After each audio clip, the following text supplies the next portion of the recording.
बिस्मिल्लाहिर्रहमानिर्रहीम अल्हम्दुलिल्लाहि रब्बिल आलमीन अल्लाहुम्मा सल्लि व सल्लिम व बारिक अला मन इस्मुहु सय्यिदना व मौलाना मुहम्मदुन अहमदुन हामिदुन महमूदुन हबीबिकल नबिय्यिल उम्मिय्यिर रऊफुर रहीम व अला आलिहि व अस्हाबी अजमईन व बारिक व सल्लिम सल्ली अलैहि।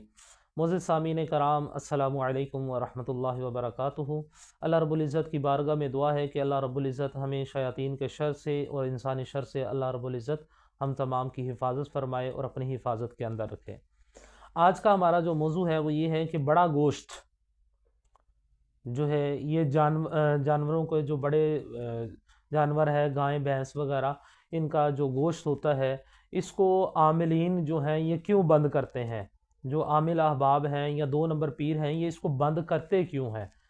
पहली बात ये है। और दूसरा ये है कि बड़ा गोश्त खाने से फिर तबीयत क्यों ख़राब होती है। जब वो बंद कर देते हैं या उन्होंने बंद नहीं किया होता तो फिर तबीयत क्यों ख़राब होती है। आज हम इसके ऊपर बात करेंगे और ये बात भी समझेंगे क्या बड़ा गोश्त खाने से या ना खाने से इसका क्या कुछ जादू के साथ ताल्लुक़ है। आज हम इन मौजू के ऊपर बात करेंगे। तो देखिए, सबसे पहली जो चीज़ है वो ये है कि बड़ा गोश्त जो आमिलीन बंद करते हैं इसके ऊपर हम बात करेंगे आखिर में कि वो क्यों बंद करते हैं, इसके पीछे उनका क्या मफाद है और आपको क्या नुकसान है। इसके ऊपर हम आखिर में बात करेंगे। सबसे पहले ये बात जान लें कि बड़ा गोश्त खाने से तबीयत के अंदर ख़राबी क्यों पैदा होती है। याद रखें कि बड़े गोश्त का खाने के साथ ना जिन्नात का कोई ताल्लुक़ है ना जादूगर का कोई ताल्लुक़ है। जादू और जिन्नात का बड़े गोश्त के साथ किसी किस्म का कोई ताल्लुक़ नहीं है। अब आप देखें कि जब आप किसी आमिल के पास जाते हैं तो वो सबसे पहले क्या करता है, वो आपसे कहता है कि वो आपसे जब बड़ा गोश्त बंद करवाता है, जो मैंने आपसे की थी कि ये बात हम बाद में करेंगे, कि आमिल अहबाब आपसे कहते हैं कि जी बड़ा गोश्त आपने नहीं खाना। और जब वो आपसे सदका मांगते हैं कि जनाब वो हमने सदका देना है, तो वो आपसे छोटा गोश्त मंगवाते हैं। अब ये बात समझ में नहीं आ रही, अगर जिन्नात बड़ा गोश्त खाते हैं तो फिर वो छोटा गोश्त क्यों मंगवा रहे हैं। क्योंकि छोटा गोश्त जो है ये महंगा है और बड़ा गोश्त जो है ये सस्ता है। अब वो सस्ता गोश्त अगर मंगवाएंगे या उसके पैसे आपसे लेंगे तो बेचारे आमलीन का तो नुकसान हो जाएगा ना, तो लिहाजा वो अपना नुकसान तो नहीं करेंगे। अब ये सब इनकी 2 नंबरी होती है, ये अपने चक्रों में लोगों को डालकर तो बस उनसे पैसे ऐंठने का ये इनका तरीकाकार होता है। अब बड़ा गोश्त खाने से तबीयत ख़राब क्यों होती है, उसकी रीज़न होती है आपका स्टमक। आपका जो मैदा है ये कमज़ोर हो जाता है।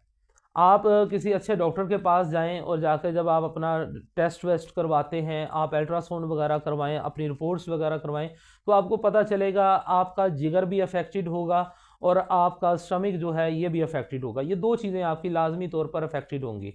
जब आपकी 2 चीज़ें ये बीमार हो जाती हैं, आपका जिगर भी और आपका मैदा भी ख़राब हो जाता है, तो वो कोई भी ज़्यादा ताकत वाली चीज़ जो है वो उसको एक्सेप्ट नहीं कर पाता। यही सबसे बड़ी वजह होती है। और आमिलीन जो होते हैं ये इसका फ़ायदा उठाते हैं और इंसानी चेहरे से इस बात का अंदाज़ा लगाना कोई बड़ी बात नहीं है। तो वो क्या करते हैं, वो आपसे कहते हैं जी आपने बड़ा गोश्त नहीं खाना। अब किसी बंदे का मैदा दुरुस्त भी हो तो फिर वो जब उसको कह देते हैं आपने बड़ा गोश्त नहीं खाना, तो वो दिमाग के अंदर एक चीज़ फिट हो जाती है। अब वो दिमाग के अंदर जब चीज़ फिट हो जाती है तो वो फिर क्या होता है कि जी मुझे उसने बंद किया था तो अब मैंने खा लिया। अब उस बंदे को वहम की बीमारी हो गई है। अब इसकी तरीकाकार क्या है और इसके पीछे एक लॉजिकली वाकया है जो मैं आपको बताता हूँ कि कोई बंदा किसी आमिल के पास चला गया और उसको जाकर कहने लगा कि जनाब मेरा ये काम फंसा हुआ है। जो भी उसका काम था उसने कहा जी मेरा ये काम फंसा हुआ है, तो बराए मेहरबानी ये काम कर दें। तो उसने कहा जी इसके ऊपर तुम्हारा 50,000 रुपया लगेगा तो तुम्हारा काम हो जाएगा। वो 50,000 रुपया बेचारा कहीं से करवा कर लेकर आया। अब उसने उस आमिल को 50,000 रुपया दे दिया। आमिल ने वो जो था तवीज़ एक लिख के दिया और उसको बोला कि ये किसी वजनी चीज़ के नीचे इस तवीज़ को रख देना, मगर याद रखना। अब देखें ये इसके इनके कमालात देखें। याद रखना कि जब तुमने ये तवीज़ किसी वजनी चीज़ के नीचे रखना है तो तुम्हारे दिमाग के अंदर काला कुत्ता नहीं आना चाहिए। उसने कहा जी ठीक है। अब वो चीज़ उसके दिमाग के अंदर उसने फिट कर दी।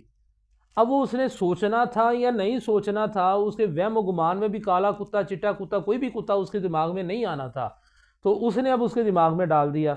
अब वो जब उसने तवीज़ रखा तो वो बार बार यही चीज़ सोच रहा था रखने से पहले भी कि कहीं वो काला कुत्ता मेरे दिमाग में ना आ जाए। तो उसने पहले अपने आप को इधर उधर उलझाए रखा, तो फिर खैर उसने तावीज़ रख दिया।